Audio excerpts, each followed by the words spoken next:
If Warped Tour went down this summer, who would be on it? I created a list of bands and artists, and I'm gonna back up these decisions using science. If I name a band, I have a reason why they'd be on the 2024 Vizzy's fictional Warped Tour. So I'll be sure to explain my reasoning. Let's see if you agree with me, or if you think my fictional lineup will flop and make no fictional money. So Warped Tour's always had a ton of stages. For the sake of this video, we're only gonna do 4 and 10 bands per stage. We're gonna have the main stage, which is going to have the biggest acts, the Journey stage, and this will be bands that are killing it in the scene right now. Then we have the Monster Energy stage, which I'm going to leave as a surprise. I know half of you guys are going to get pissed at what I'm going to say when it comes to that stage, but you got to hear me out. And lastly, the Ernie Ball stage. Just like Warped Tour, these are going to be smaller bands that just need that push because they have a crazy amount of potential. We're going to start with the smallest stage and work our way up to the main stage, and keep in mind, I also want to see it in Kevin Lyman's perspective as well. Which bands make sense to be on this tour? Starting off with the Ernie Ball stage, these are all artists that have under 100k listeners on Spotify, and I think this is a nice diverse amount of genres. So we're gonna start off with Tala, right, hitting that new metal corner of the underground scene. I'm gonna add Wrist Meets Razor, they're scratching the metalcore itch. I would add Sanity Slip. I don't know if they'd actually want to play Warped Tour, but hey, I think it'd be super fun to see them.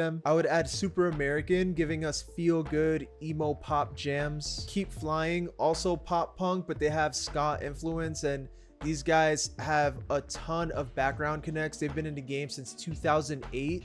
I think they're the true definition of like never giving up. I would throw in Home Safe. I would throw in Arm's Length, really cool emo pop punk jams. Kayonashi also repping the heavier sides of music with their experimental gen and hardcore kind of sound. These guys are super fun, super different, and there's no doubt on my mind that they'd absolutely kill it if they just keep it going. Ben Quad would be hitting that emo corner. They have a ton of different emo jams, from sounding Midwest to pop punk and even mathy, just very experimental emo, very fun. And last but not least, Koyo is a very good band, and they have a lot of eyes on them right now. They're another band that would absolutely kill it in the scene. They're like pop punk and hardcore adjacent. They have damn near no misses at all in their entire discography. Like, I think they'd be playing huge shows, huge tours if they just get that tiny little push. That's the Ernie Ball stage. Now I want to talk about the Monster Energy stage. And listen, dude, you guys are going to get tight. Some of you will get tight, but you got to hear me out. Kevin Lyman had these lineups progress throughout the years and just keeping up with like the wave, right? In the 90s, he started off with like ska and punk, and then went into skate punk, then emo and metalcore and pop punk, and you get it. He progresses the music. And I think if Warped Tour was around today, they definitely sprinkle in some artists that lean more towards like the alternative rap, like the SoundCloud rap. But in this fictional tour, I'm gonna put them all in one stage. The Monster Energy stage would have Suicide Boys, Ghostmane, 100 Gex, Scarlord, NASCAR Aloe, Zillakami, Cemetery, Germ, and JPEG Mafia. Obviously 100 Gex aren't rappers, but I feel like it'd be more fitting to put them on this stage rather than sharing a stage with like, I don't know, like Sleep Token or something. And honestly, I don't really think these artists are too far from bands anyway. Like, a lot of them have breakdowns and screams in their songs. Some of these guys even have like circle pit, fast-paced verses. Like, I think it'd be really cool to see these kinds of guys on Warped Tour. But I think if this were real, a lot of people would get pissed off. Like, it happens every single Warped Tour year. Like, people get tight at the lineups no matter who the fuck is on it. There's not enough of this genre, or why isn't this guy on here? It doesn't make sense to have this band. Like, every year it was a hot mess with the lineups, so pissing people off is inevitable. I just don't think he would rip the band-aid off like what I'm doing here. Like, he'd sprinkle in a little bit here this year, a little bit there that year, and eventually it would be like a normal thing to have these types of artists on the festival. Now we have two more stages. We have the Journey stage and the main stage. The Journey stage was probably the hardest one to come up with because, again, this is bands that are killing it in the scene right now, and choosing only 10 is like insane to me. There's so fucking many that I want to put on here. But it came down to these bands here, the Home Team and Magnolia Park. They're destroying it in the pop punk scene right now. Hot Mulligan, they'd be representing like the TikTok emo pop, and another band that could probably replace them would be Mom Jeans. I just think Hot Mulligan is doing a little bit better, but either one works. Belmont really making music that's different and a breath of fresh air. Like, they've been on the grind for a while, and I never knew how good progressive pop punk can sound until I discovered them back in like 2016. Obviously, Bill Murray, they're another band that's killing it right now, and they have a very loyal audience. Johnny Frank has a ton of industry connections from his time in Attack Attack, and overall, I think it just makes a lot of sense for Bill Murray to be on Warped Tour. I'm just not sure if they'd agree to be playing Warped Tour. I could be wrong, but I think I remember Johnny saying he doesn't like touring all that much. But they are going on tour with Sleep Token, so I don't know. Maybe I'm wrong. Maybe he does enjoy touring now. Who knows? See You Space Cowboy, definitely making waves in the scene right now. Connie being an amazing front woman. She's appearing on loads of shows, loads of podcasts. Really, really strong star power from this band. They just dropped an album I'm sure they would love to push, and it's a really, really solid record. I recommend listening to it if you're into like heavier styles of music. No Pressure would be on here, which is Parker Cannon from the Story So Far side project.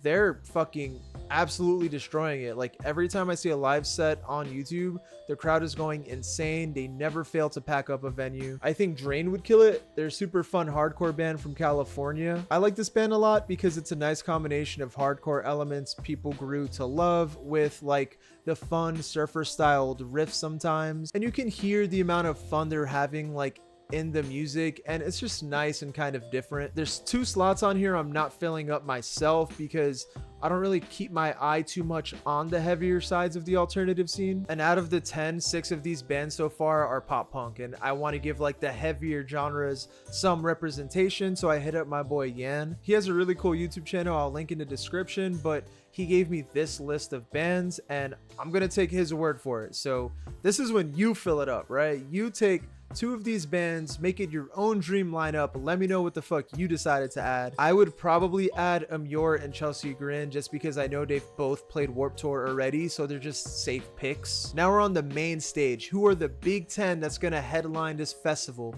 Who are the 10 bands that's gonna draw all the fucking people in the show? I'm gonna start it off with Sleep Token, Lorna Shore, Knock Loose, and Polyphia. They're all super fucking massive right now. I think it's pretty obvious why these bands would be main stage. Polyphia haven't really released anything in a while, but I decided to add them because I remember seeing somewhere that new tunes are in the works. So if it's true and they have new music coming in the very near future, it would make sense for them to be on Warped Tour. They want to push out the record. They're massive. I think Motionless in White and Bad Omens would be good headliners as well because same thing, they're killing it in the scene and they have this really cultivated audience and hit a specific corner of the alternative music scene. That corner being like the TikTok metalcore kids. I'd toss A Day to Remember on here for 2 big reasons. Number 1 is I know Kevin likes to appeal to the older heads of the music scene. For example, 2 other bands that come to mind in the A Day to Remember Warped Tour era, which would be like between 2008 and 2013.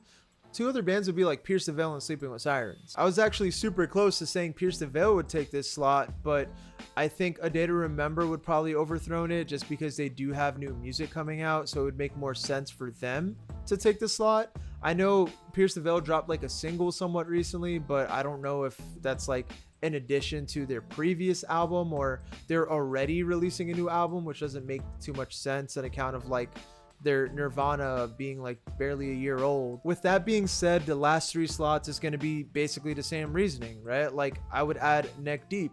They would represent the sad boy pop punk era of Warped Tour, which is between like 2013 and 2016 or 17. I think they would be better fitting than the other ones like Knuckle Puck, Real Friends, State Champs, just because they just released new music and they're just a much bigger band.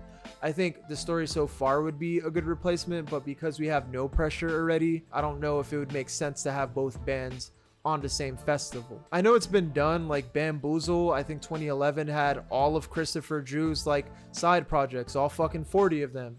But for Warped Tour, I feel like it's a little different, so we could give more people, more opportunities. Sum 41 just released new music, and I would add them just so they could rep the years between 2000 and 2005. And the last band, I would say like Real Big Fish or Less Than Jake, repping the 90s. These are the go-to bands for Kevin Lyman to represent the 90s, so it just makes sense. They've been on so many Warped Tours, so I would imagine they'd be on this one too. I even made this fake Warped Tour flyer. I'm gonna put it up on Twitter and see if anyone says anything. I think it'd be pretty fun. Follow me on Twitter, Instagram, check out the main channel. Let me know your thoughts. Who would you add? Who would you replace? Now I need you to click right here because a lot of fans are upset at A Day to Remember.